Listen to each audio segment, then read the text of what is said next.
Good afternoon. My name is Sharon Delaney McLeod, and welcome to What's the Deal with Disabilities? The Triangle celebrates 30 years of the ADA, or the Americans with Disabilities Act. We are so excited that you've chosen to spend your lunch hour with us, and we promise to deliver an incredible program. Today, you're going to hear from some amazing trailblazers in our community who are thriving in their lives and careers and demonstrate that nothing will stop them from achieving their dreams. But there's still much work to be done if we want to be truly inclusive of people of all abilities. At my companies, Walk West and the Diversity Movement, we prioritize diversity, equity, and inclusion.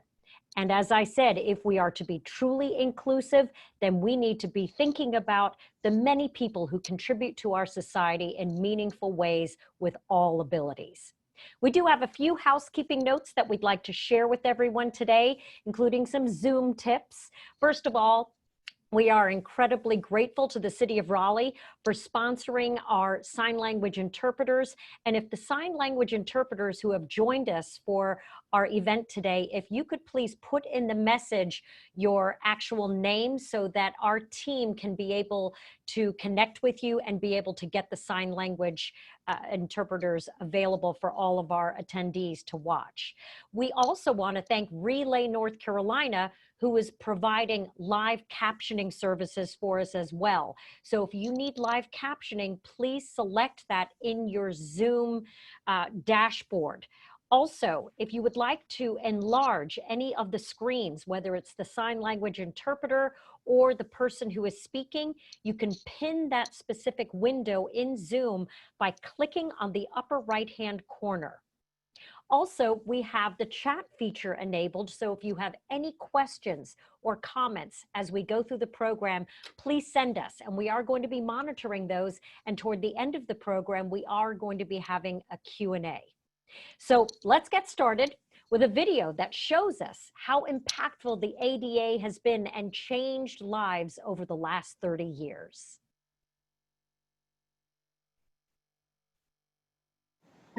How has the Americans with Disabilities Act empowered you? Because of the ADA, I have the power to defend my rights as a citizen with a disability. I am able to work with organizations focused on the disability rights cause.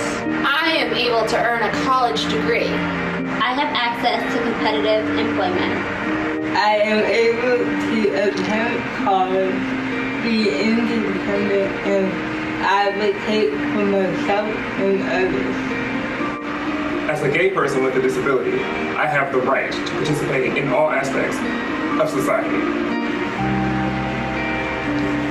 Because of the ADA, I have a foundation that provides people with disabilities, like me, the support for our rights as human beings and Americans. Because of the ADA, I am able to adapt and overcome the onset of my disability. I am meeting more and more disabled mentors in the workforce, and I hope to mentor a disabled mentor. I'm a loud, proud disabled woman. But if you had one wish to improve the ADA, what would you wish for? We can see that disability invites us all to believe in different expressions of beauty and of being. But I wish people didn't give me dirty looks on public transportation when I don't pick up my seat because they think I'm not disabled. But I wish people would treat me with the same respect as my brother and sister.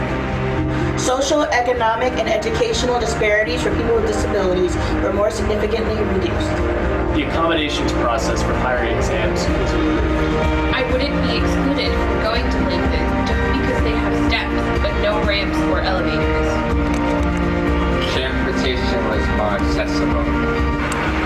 The legal grade of incline should be much lower so that my butcher will be less likely to follow. Violence against people with disabilities is more widely recognized. My disability can be seen as a symbol of strength, not weakness. But I wish accommodation was perceived as a form of social assurance rather than as a burden. But I wish the ADA was set up so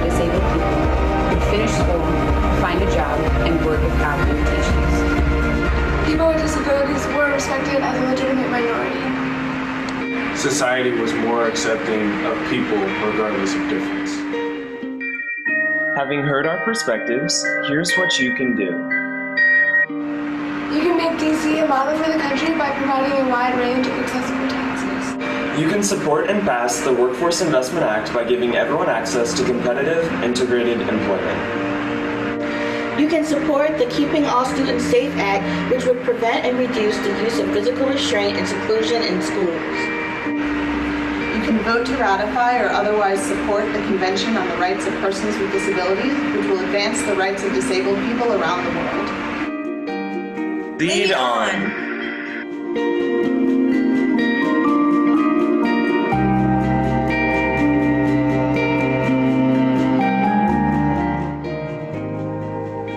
Special thanks to AAPD, Georgetown University, Patrick Nelson, and the HSC Foundation.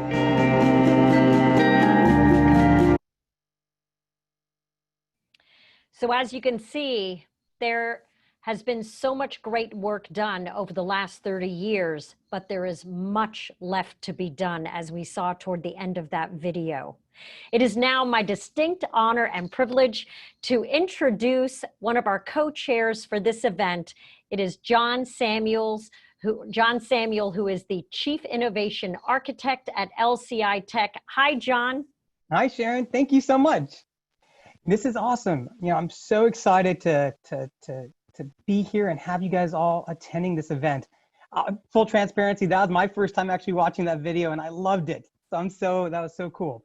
You know, the idea for this event actually came as part of the planning for the Employer Resource Day for the Raleigh Mayor's Committee for Persons with Disabilities. And this year, I was tasked with doing that job, and as COVID came upon us, the planning kind of slowed down, and I didn't think that event was actually going to happen.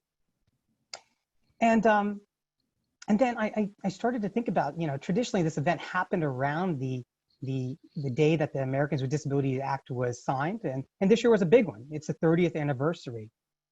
And that's when I realized that the ADA was not the result of the work of just a few individuals, but rather the coming together of partners and allies to pass this landmark bill. And that's what we did. We decided to bring together a bunch of partners together to really celebrate today's event.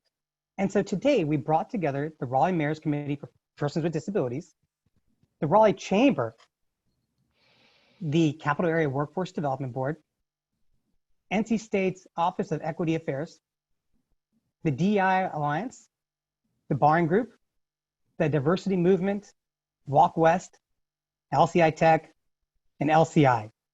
That's a lot of partners, but that's what we really call a partnership. On top of this amazing collaboration of partners, Mayor Mary Ann Baldwin also proclaimed that July 26, 2020, in the city of Raleigh would be Americans with Disabilities Act Awareness Day. That's pretty cool. Unfortunately, she wasn't able to attend today's event, but she wanted to send a video and welcome you all. So let's check that out.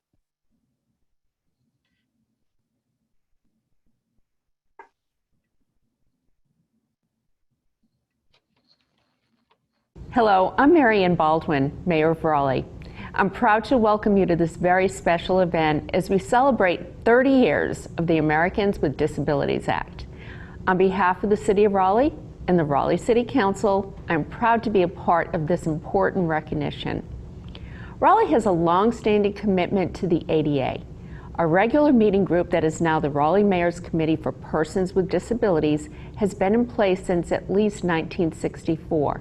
More than 50 years, 20 years before the Americans with Disabilities Act became law in 1990. In those 50 years, we have made tremendous strides, and we continue to work to make Raleigh more welcoming and accommodating for those with disabilities. And we continue to make forward movement in this area. In the last several years, all of the city's facilities and programs, including parks and recreation facilities and greenways, were reviewed and evaluated to be sure we are being inclusive. And we've identified areas where there are barriers that needed to be removed. Staff has projected a time frame to bring each one into compliance, and we're actively working on improvements. We're extremely excited to be selected to host the 2020 LEAD conference, that's Leadership Exchange in Arts and Disability. The conference would have been the first week in August, but has been canceled due to COVID. Perhaps as recent as 3 years ago, we wouldn't have been able to host this conference. Expanded opportunities with those with disabilities by reducing barriers, changing perception, and increasing opportunities is important to me and to everyone on the City Council. Inclusion makes us all stronger and our community better. I'm proud to have proclaimed July 26th as Americans with Disabilities Act Awareness Day in Raleigh. Thank you for all you do to support and bring attention to the importance of inclusion, for supporting and working on behalf of those with disabilities, for making our community and our state stronger. From the bottom of my heart, I thank you. Thank you so much, Mayor Baldwin. She was so quick to give us a reply when we asked for her help in providing an official welcome, as well as the proclamation from the City of Raleigh. Without hesitation, she said yes. So we thank you so much, Mayor Baldwin, and your staff for your support with our event. A reminder, if you would like to pin the video with the sign language interpreter, all you have to do is go to the upper right-hand corner of the window and click on it, and you can enlarge that window if you desire to have the sign language interpreter as a pinned larger screen on your computer. All right, we're going to move on now to our panelists, which we have an exciting group of people who are going to be sharing their stories with you. They represent the 4 areas of disability that are included in the Americans with Disabilities Act, and that includes auditory, visual, cognitive, and mobility. I'm going to start by introducing Quan Laseth.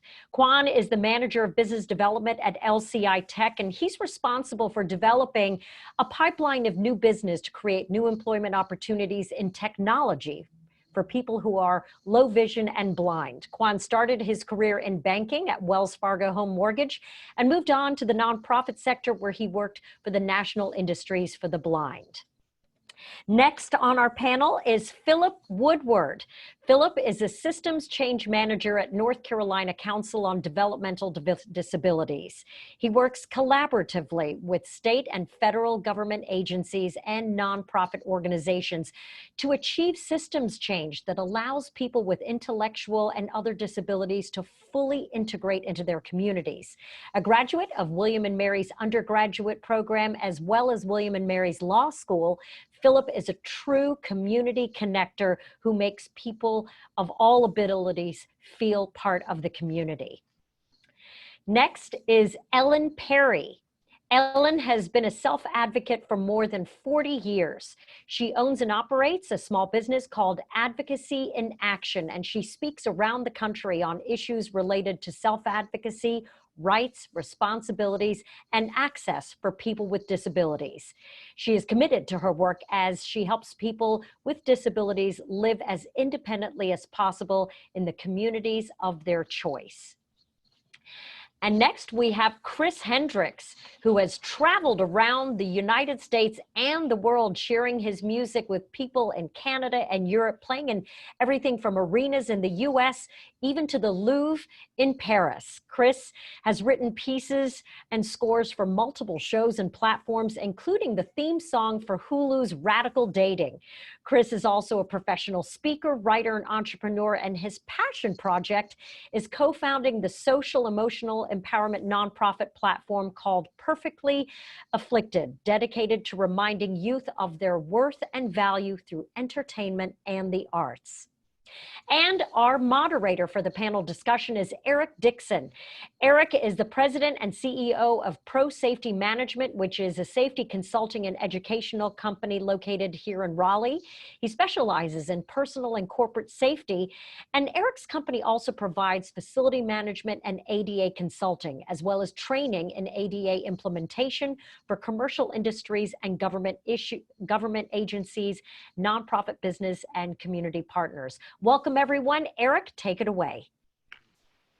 Morning. I'd like to say welcome to the panel as well. Our first question this morning will go out to Philip. Philip, what are some of the unconscious biases that you have experienced in the workplace?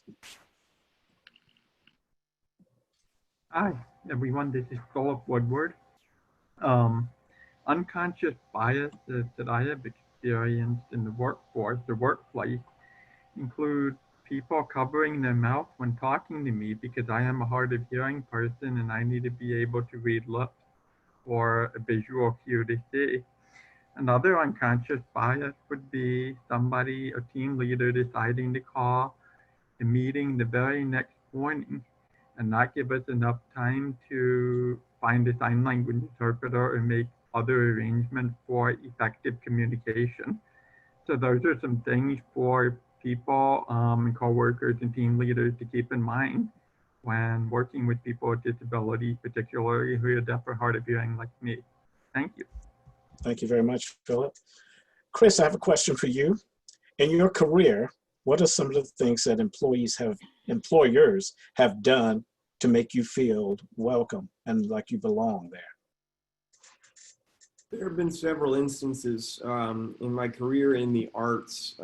It's always been easy for me to find someone who can carry all the equipment necessary to perform and help me be set up properly before a show so that I can feel relaxed and able to do my best. In the corporate world, whenever I have worked for a larger company, I've been fortunate to have supervisors who have always made it a priority to make sure that if I needed to rest, take extra time as a result of my cerebral palsy diagnosis, that was afforded to me, and I've always been given extra time to get to and from places and to and from work. So those are just a few of the many examples. That's very good. Quan, I have a question for you, and this one is a big one. When the ADA was passed, President Bush made it clear that this law was not only going to help the disability community, but also the business community. He said it would provide, quote, new sources of workers, unquote. Yet after 30 years, we still have a high unemployment, for people with disabilities. What do you think employers need to know about this untapped talent to change the narrative? Thank you, Eric. I believe we have come a long way from where we were at 30 years ago, and we have a long way to go. I would say what the employers would need to know and what I would try to stress for them is that a person with a disability brings a different perspective, a different set of skills, and a different set of understanding that will ultimately help their company with their final product or service to their general population. Thank you. Thank you very much. That's real good. Ellen, yes. What does the ADA mean to you?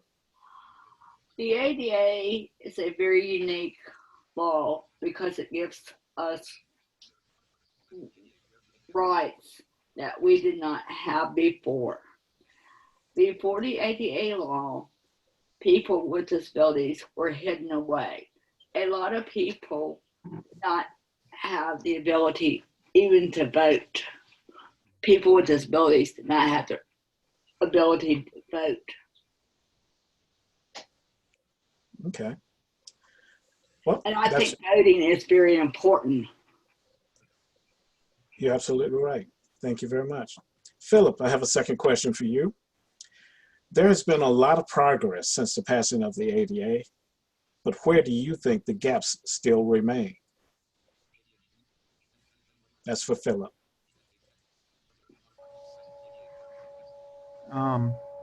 This is Philip here.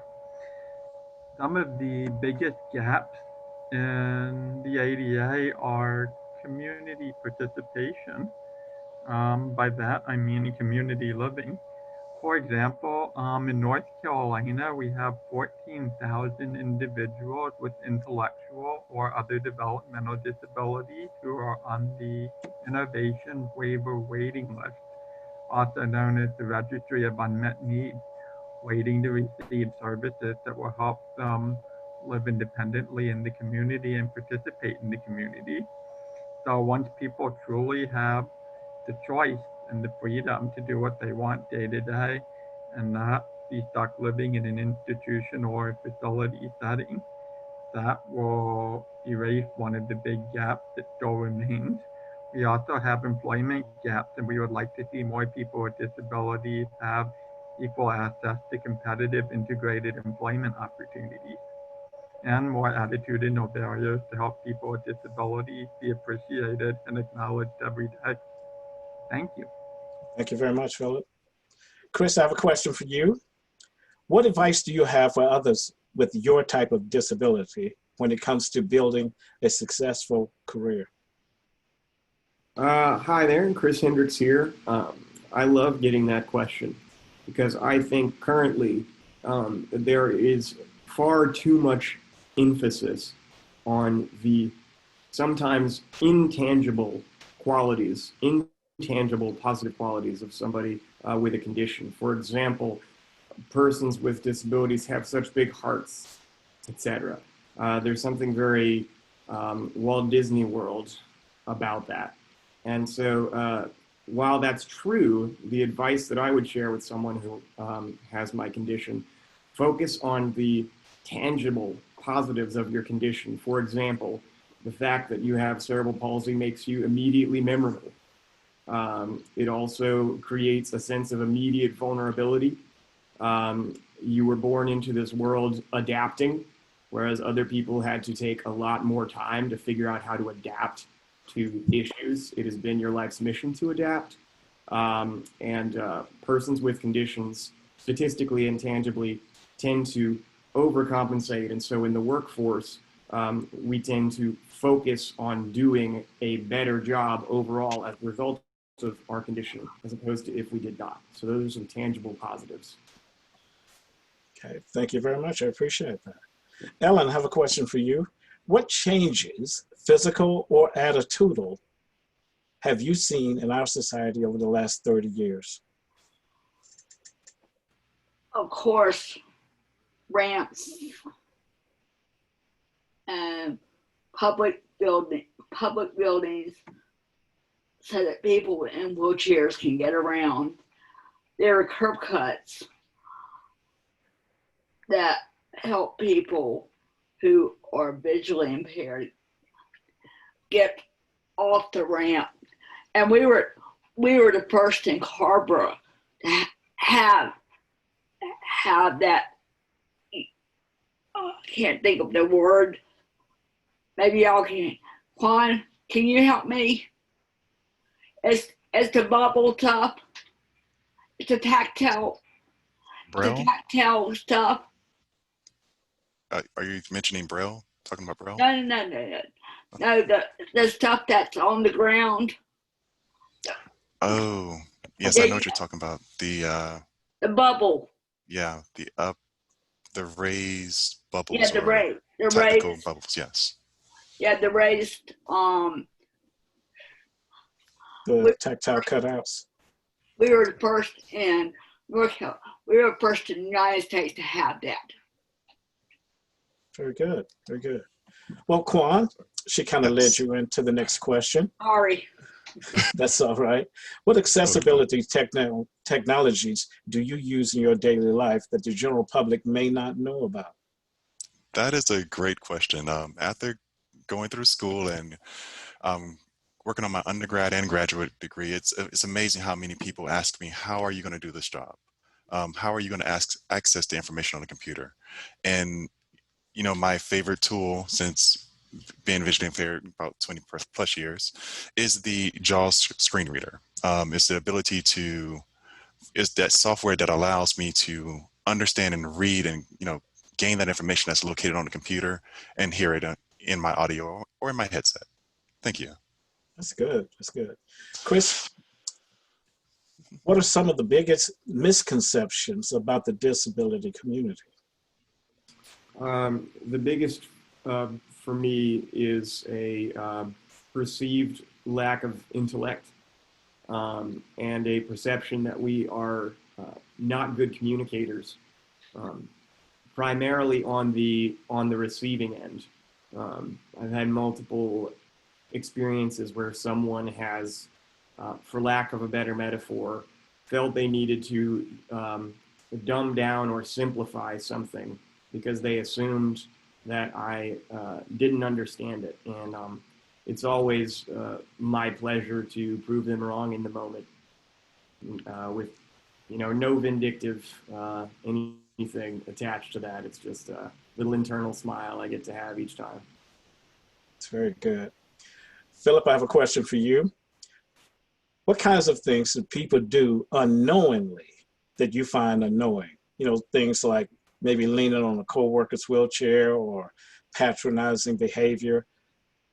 What type of things you find annoying that they don't know that they're doing? This is Philip here.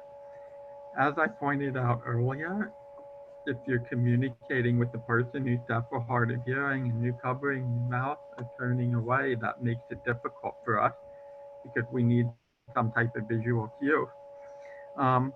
Something else that I find annoying that I've worked hard to change is the language that we use to describe people with disabilities, and particularly the language that the media uses. I've read a lot of articles about people with disabilities where the media uses terms like handicapped and hearing impaired, whereas people's first language would be better to use, such as person with a disability, or accessible parking instead of handicap parking, or deaf or hard of hearing person instead of hearing impaired person. So that's something that I would like to see if you use more respectful language that conveys respect for the person. That's what we want to do. Thank you. Thank you very much, Philip. Ellen, I have a question for you. Okay. How has the ADA specifically impacted your life? It has given me the freedom to walk up and down the road without feeling like I am going to fall. The sidewalks were so hard to get the curb cut. There were no curb cuts except for one in Carborough. And that one was near my home. And that one is still there. But they've had to make curb cuts. Also, the buses, the ADA has given us the freedom to get on a bus and go from one place to another. The ADA law makes towns more accessible for people with disabilities. Thank you very much. I agree with you 100% on that one. Kwan, you have the pleasure of getting the last question. All right. What hobbies do you like? And here's the other good part of it. Does your disability interfere with your ability to enjoy them, or how have you made adjustments? That's a great question. Hobbies. So I have several hobbies. I like to work out, I like to run, but I would say my favorite hobby is spending time with my kids. And that could go from just watching the television show with audio descriptive. So I'm able to kind of follow along and understand what's going on and engage with my children that way. Or even using like Braille Uno cards. We're learning colors or learning numbers with the kids. So I would say there's a slight modification due to assistive technology, but it hasn't interfered with my hobbies. No. Thank you. Thank you very much. That completes our questions for our panelists. And I'd like to say thank you to each of our panelists for being here, providing us with some very valuable information. At this time, I'd like to ask each of our panelists, if you would please turn off your microphones and your cameras as we go back to John. Thank you. Thanks, Eric. That was awesome, really insightful. Again, this is John Samuel, and we just really want to thank again Eric and the panel for a really insightful discussion. As I was looking, kind of listening to it, there was a couple of key takeaways that I took, and I'll share them at the end. But really, would love to have you guys all think about what are the key takeaways you're going to have as you leave this event, because that's really what it's about. But now I'm excited to introduce our keynote speaker, Mike Thor, or more commonly known as Thor, who is the co-owner of Whiskey Kitchen, a wildly popular restaurant here in the Raleigh area. And in fact, this year, Thor and his partner were actually awarded the Restaurateurs of the Year by the North Carolina Restaurant and Lodging Association. And so we're super excited and honored to have him here to share his story. So without further ado, here's Thor. Hi, everybody. I would really like to take a moment and thank you all for joining us today and helping us celebrate this 30th anniversary of the ADA. So times are dictating that we analyze where we're at, question what we need, what we think is right, and pivot depending on the answers. The pursuit of knowledge and understanding of one another is crucial now more than ever to redefining the laws and social rules that govern us. I've not been a member of this community for very long, so we're lucky to have such a wonderful panel that has so much more information on a wider variety of disabilities than I have myself. I can only provide insight to my personal experience, but I am very grateful to the ADA and what has been accomplished. But we still have a long ways to go. I hated the ADA when we were under construction of Whiskey Kitchen. I was not yet a person with a disability. I was an able-bodied person that didn't quite understand the needs of the needs and the requirements that the ADA are putting forward. Still, it didn't affect me whatsoever. It didn't affect anybody that I knew. So the whole time we were going through construction, I was irritated, I guess would be the best word, at all the modifications we were going to be required to make. It was very frustrating, but now I'm incredibly lucky that the ADA was there to enforce those rules, as now I'm able to quite easily access the building, and I can take a pee in the building without having to go outside and empty into a bush. So, scroll please. I want to talk a little bit about myself and the accident.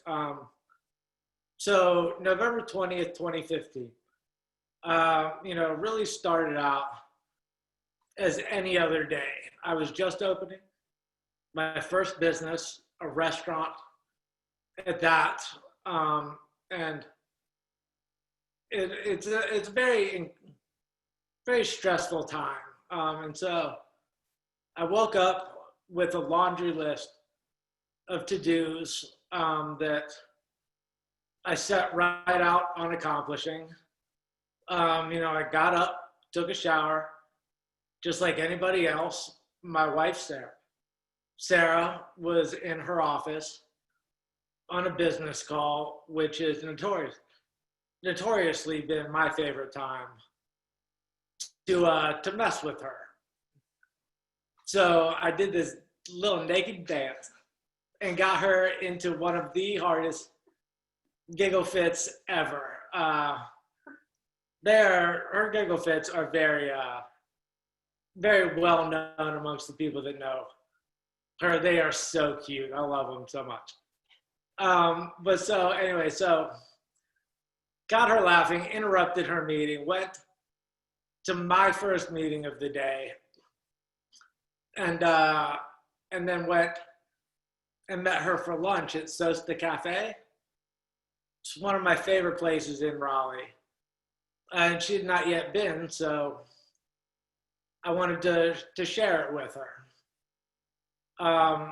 While we were there had been we were talking about an accident that had occurred in Raleigh just a few days before, where some scaffolding fell off of a building that was being cleaned.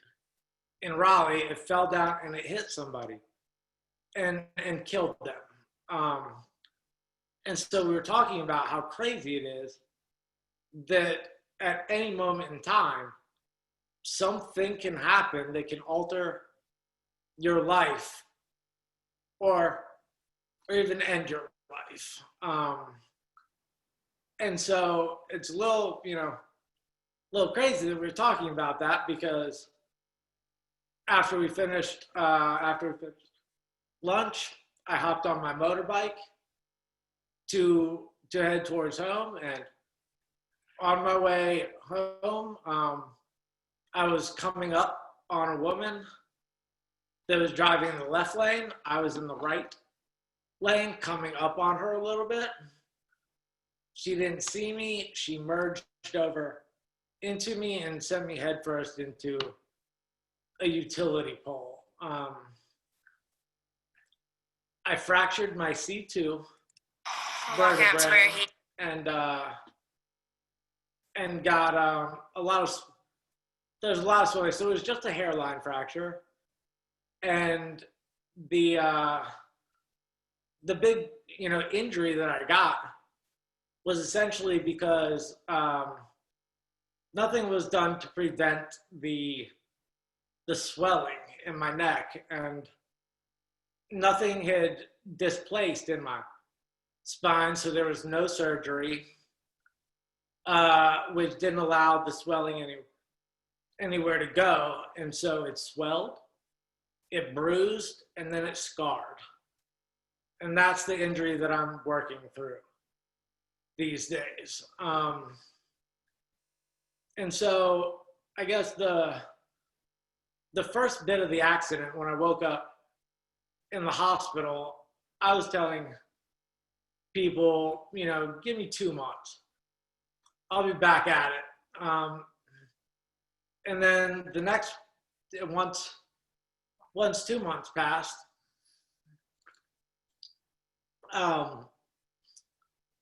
so once 2 months passed, I started saying 18 months. And then when 18 months came by, I started to set smaller, more realistic goals for me. And it just goes to show that it's wild how you can be totally aware of your circumstances, and that I knew that I couldn't move.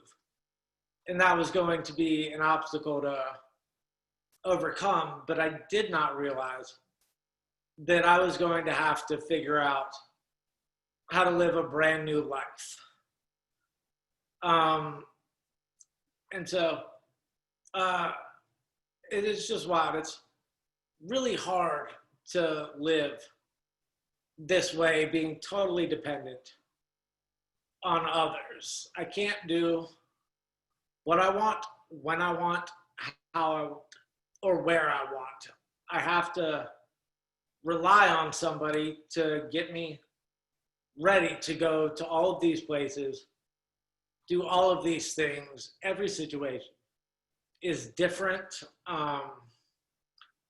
So you're constantly having to plan out your day. When I was used to living my life with total spontaneity and freedom, it has been stripped.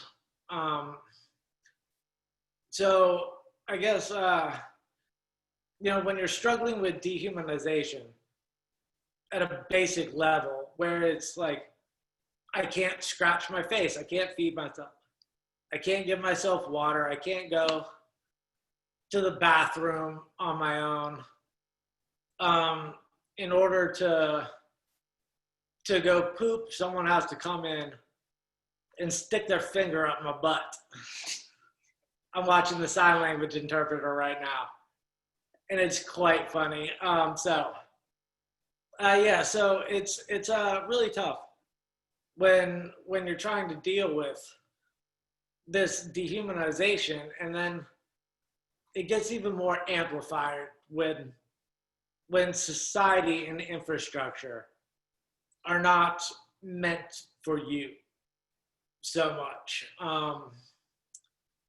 So I recognize just how lucky I am, despite all the complaints I just laid out for you, in that I have a very strong support system and a very strong profession. I'm so lucky that I opened Whiskey Kitchen prior to this accident. I could not imagine trying to go through this without any sort of purpose in life, with no income coming in, especially. And that's what we're kind of about to dive into now, is how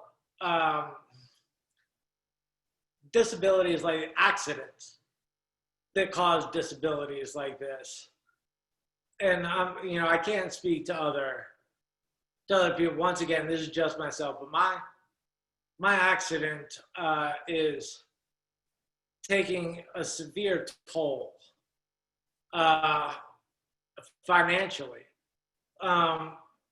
And there's some things that we'll visit later on that will explain all that. But I want to show just I want to point out a few of these facts that are on your screen right now. I was unaware until doing research for this speech that people with disabilities are legally allowed to be paid less than minimum wage if they can't perform a job as well as an able-bodied person. Minimum wage in this state right now is $7.25, I believe. And that's not enough to live on for a regular person, let alone someone that has all the expenses that a person living with disabilities has. Over a quarter of people with disabilities say that they do not frequently have choice and control over their daily lives. That is totally exemplified in all the struggles I just mentioned that I have personally with my life. People with disabilities most regularly navigate a world that wasn't built for us. Only buildings after 1990, which is when the ADA was signed,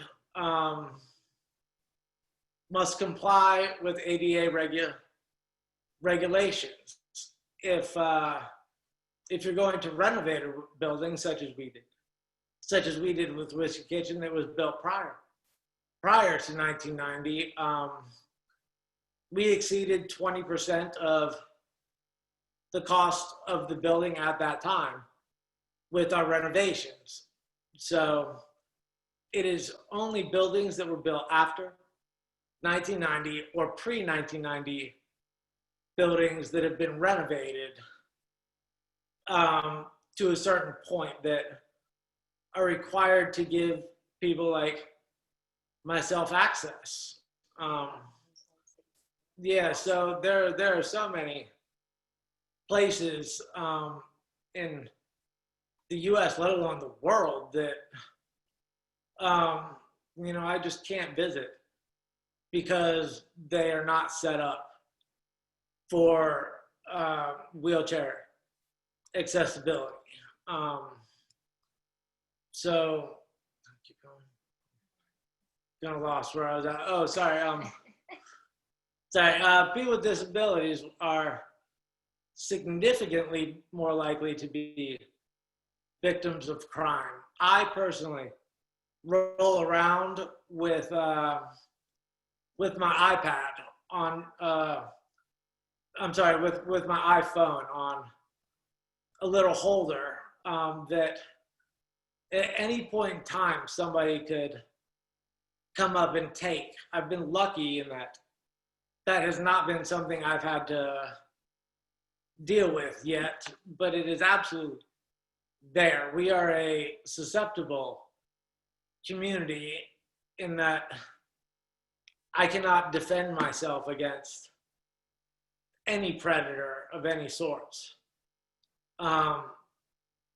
And most people don't live in a very welcoming community like Raleigh, where you can pretty much trust yourself with strangers all over the place.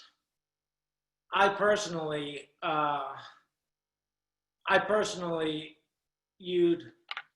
utilize strangers on the streets for so many different things. Stretching my arm, giving me pills, picking me up something that I've dropped along the way. Last little piece is that people with disabilities are 4 times more likely to report being treated badly by healthcare professionals and 3 times more likely to be denied healthcare altogether. The disabled community is the only community that does not discriminate. It does not matter your age, your sex, your race, your sexual preference, your religious preference, how much money you have, how physically capable you are. At any point in time, any one of you, us, even myself included, can experiencing that life-altering event. It could happen this afternoon. It could happen tomorrow. It could happen next week, next month. It doesn't matter. We are all susceptible to becoming a part of the disabled community at any point in time. Insurance needs to be well more proactive than it is reactive. It does not provide access to regular therapy. You get a very small number of visits a month from therapists. And so I do therapy at least 5 days a week. So I would run out of the therapy that my insurance provides in under a month. And that goes for all of my physical therapy, all of my massage therapy, any other, what's the word? Any other alternative therapies or medicines, holistic approaches, they're all out of pocket. My caregiver is out of pocket, who I rely on every single night to do my bedtime routine and stick her finger up my butt. I love it. Yeah, so anyway, it's super reactive instead of proactive, which then eventually costs everyone more, including myself. But, you know, if I get sick and I go to the hospital, that's insurance's job to pay for, right? But if I'm actively attempting to not get sick and not get hospitalized, that's all coming out of my pocket. And so the assumption is that paying for things is a drain on people's bottom line. There's evidence to support that with a proactive approach to wellness and therapy, it lessens the strain on insurance in the long run. And then some things to work on with the actual ADA itself. Nature, access needs to be improved. Training in the hospitality, retail industry needs to be better handled so that they're prepared to deal with all types of people with disabilities. And then more inclusion in the public media. It is so rare that I see someone like myself in TV shows, movies, the likes. It's you have to do something big in order for the mainstream media to pay any attention to you.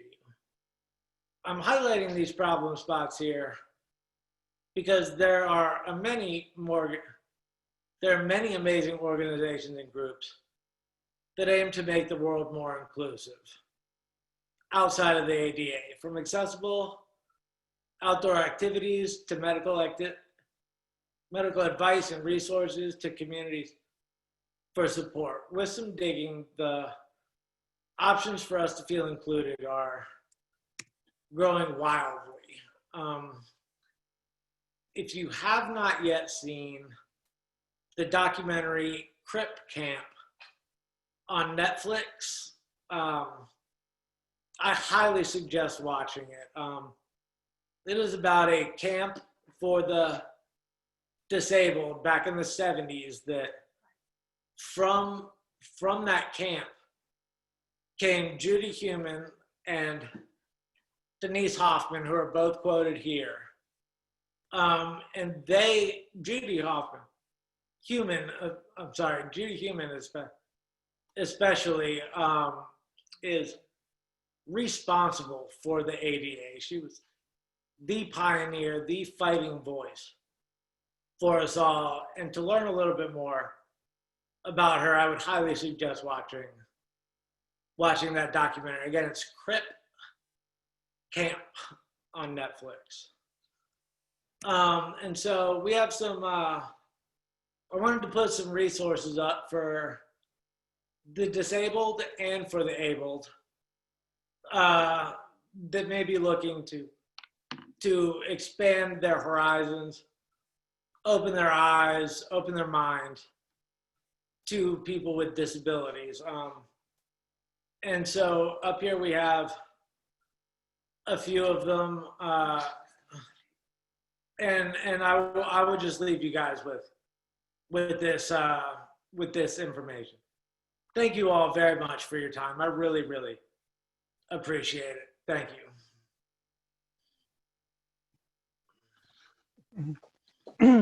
Thank you, Thor. No, it's always really interesting to hear everyone's unique stories. I think that we all have our own stories, and it's important that we share them, because I think that's how other people can, just people in general, we can build empathy towards each other. And appreciate Thor for sharing his story and how he's become, one of the top restaurateurs in North Carolina, which is an amazing feat despite the challenges he's had to overcome. And I think one thing I want to point out is that he does have a great partner, and that's a really important thing. So thank you, Sarah, for that as well. But now I'd like to pass it on, and we're going to show a quick video from our partners from NC State University.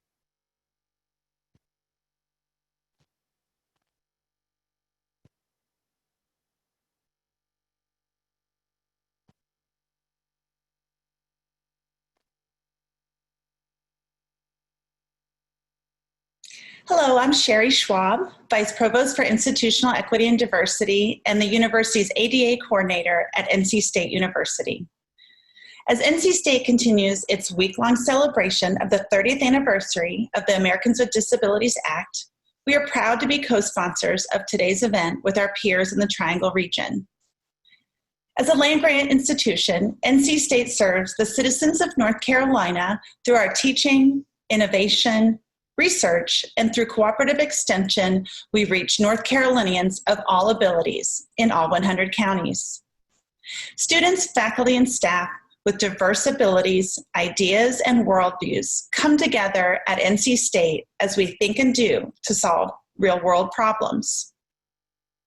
The Americans with Disabilities Act promotes inclusion and diversity in our community, centering and upholding one of the university's core values. We continuously strive to create a more inclusive community for all. We're proud to share that in the spring 2020 semester, over 1,600 students with disabilities were receiving academic and co-curricular resources through our Disability Resource Office. And we seek to have even more students and employees with disabilities join our PAC. I want to highlight just a few of our many programs that help serve our growing disability community. The GLBT Center has started providing sensory-friendly hours with lighting and sound adjustments to provide a more neuro-inclusive space. The Wolfpack Pickup Service provides individual transportation services to better navigate NC State's physical campus and has completed over 10,000 rides since its inception 5 years ago. And NC State's Accessibility in the Classroom course, available for faculty and staff throughout the entire UNC system, provides an introduction to digital accessibility and practical methods for incorporating accessibility into face-to-face, hybrid, and online classrooms. The concepts of what we all know as universal design were founded in part by Ron Mace during his time right here at NC State. This past year, we completed a study of our North Campus to assess our physical space so that we can continue to incorporate universal design elements. Additionally, NC State recently transferred our campus map to an interactive platform where anyone can view accessible pathways through and around our campus. NC State continuously strives to incorporate universal design principles to increase access to our classrooms, physical spaces, programs, and resources. Thanks to the ADA, NC State is a more vibrant place to learn, work, and grow. I want to say thank you again to our partners for co-sponsoring today's event.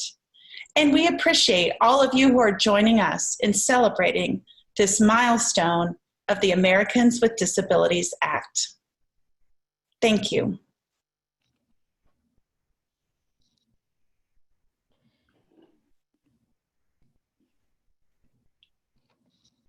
Thank you so much. We so appreciate our partners being able to come together for this event. Right now, we do have some questions that we have from our attendees. And I learned so much throughout this conversation and discussion today.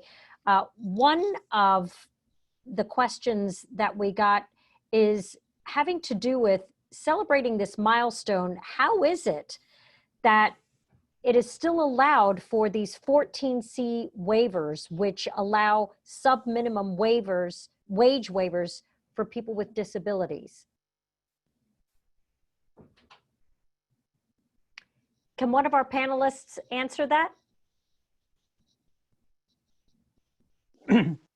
Hi, Sharon. This is John Samuel. Oh, Woodward here. Okay. I work for the North Carolina Council on Developmental Disabilities, so I'm happy to take a stab at this question. The Council on Developmental Disabilities and all councils across the country, because we have 56 in all U.S. states and territories, work to produce system change to make communities more inclusive for people with intellectual and other developmental disabilities. A lot of people with IDD do work in sheltered workshops, which the question is asking about. And we want to see change happen, but change can't always happen overnight.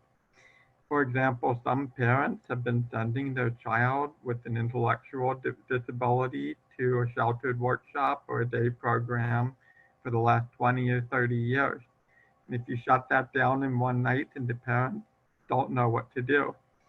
So what I'm saying is there is a lot of resistance from some parents and from some community organizations who seem to like the concept of sheltered workshops. So it's hard to shut them down in one day or right away, but we are moving toward a more inclusive society that recognizes the importance of competitive, integrated employment. And it's important to keep advocating for competitive, integrated employment opportunities where everybody is making minimum wage or higher and is valued as an employee.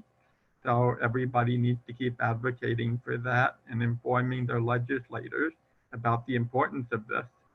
Thank you. Thank you so much, Philip.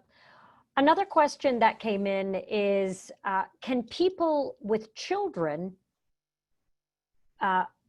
who have disabilities still have jobs? I guess the question being is, maybe are there support services that are maybe not very well advertised or readily available for families who have disabled children, or vice versa, disabled parent, and how to provide childcare and supportive services like this?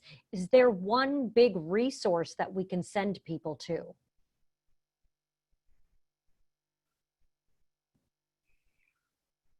I don't think so. This is Philip again. I pointed out during my panel discussion that there's the innovation waiver that provides services for people with intellectual and other developmental disabilities. It's a Medicaid waiver, so people with IDD who are eligible for Medicaid might be able to get a waiver slot. It provides all types of services, such as in-home therapies if they need one, or direct support professionals if they need that person to help them with daily activities and participating in the community. But some parents, when they give birth to a child with an intellectual or developmental disability, don't know what resources are out there. So that innovation waiver is one resource. It's important for parents whose child might need those services in the future to get them on the waiting list as early as possible. You want to contact the LME MCO in your county, and I can put that into the chat comments in just a minute. Thank you.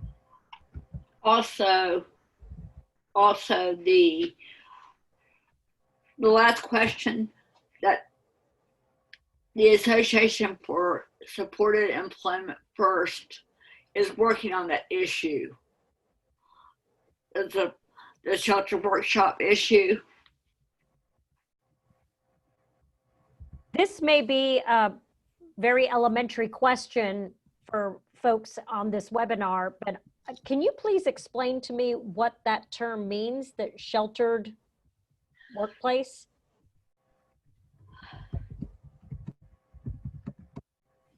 Philip, a shelter workshop, as far as I understand it, is a place for people with disabilities to go that don't have any, that do not have a job. Okay, so it's a place, a day program or a sheltered workshop. Thank you, Kind Ellen. of like a day program. Gotcha. But also they get paid sometimes a penny a day, or half a cent a day. Wow. We have another question. What are the best employers or businesses in the Triangle who are leading the way on inclusivity and empowering their employees with disabilities that we should be modeling? And I think that's a great question as we close out the Q&A. I, of course, think that LCI and LCI Tech might be one, but are there others that we could hear about? Hi, Sharon. This is John. I mean, I appreciate you saying that. You know, I think there's several great organizations who've been really just done a great job in terms of inclusive hiring. You know, one of them is Lowe's Home Improvement. They've done a wonderful job. They're totally committed to diversity and inclusion, which includes disability inclusion hiring. And then also, I need to give a shout out to Biogen, who's really committed to this as well. Last year, during the month of October, which is Disability Employment Awareness Month, there was only 2 organizations that I know of that really held events celebrating this month, and those are Lowe's and Biogen. And we're lucky enough to have those two organizations right here in the Triangle. That is great to know. Also Walgreens. Walgreens? Also, Walgreens is a good one. Also, sometimes Walmart. Depends on the Walmart. Okay. Sharon? Yes. This is Eric. I can tell you that with my training, one of the things that I do is I help provide training, particularly for people with disabilities, in becoming instructors in CPR so that they can start their own business as CPR instructors. There is an endless supply of clients who need CPR training. And since CPR is a 99% hands-on skill, this is an ideal thing for people who have the capability of getting on the floor and utilizing their hands to teach this skill to other people who are disabled as well as those who are not disabled. Okay, Eric, thank you. And I think what we're going to do so we can be cognizant of everyone's time is we are going to pull this information from the chat as well as the Q&A. We're going to add that to the triangleada.com website so that we can have that resource available for everyone who attended today and for you to share this website to others in the community so they can also get resources as well. John, why don't you wrap it up for us? No, thank you so much, Sharon. Really appreciate this. I want to thank all of our partners and all of you for attending this. You know, like we said, the ADA would not be possible without partners and allies, and for you just to be here today is a great first step. But I do want to give a shout out to our friend Erica Crane, who did send a video from Lowe's Home Improvement to help promote this. So thank you, Erica, for that. And then also I want to just say, thank you, a special thank you to Sharon and Landry from the Walk West team. I want to thank Brenda from the Capital Area Workforce Development Board.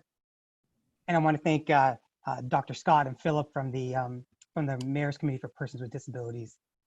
And Danya and Nora from the Chamber. Thank you guys so much. Again, this would not have been possible without of you guys, but we just want to thank everyone for attending, and thank you guys. And again, this is just the first year. Again, hopefully we'll do it again and continue to celebrate the ADA here in the Triangle. But thank you guys. Thanks, John. Thank you everyone for attending, and we appreciate you all participating and engaging with us.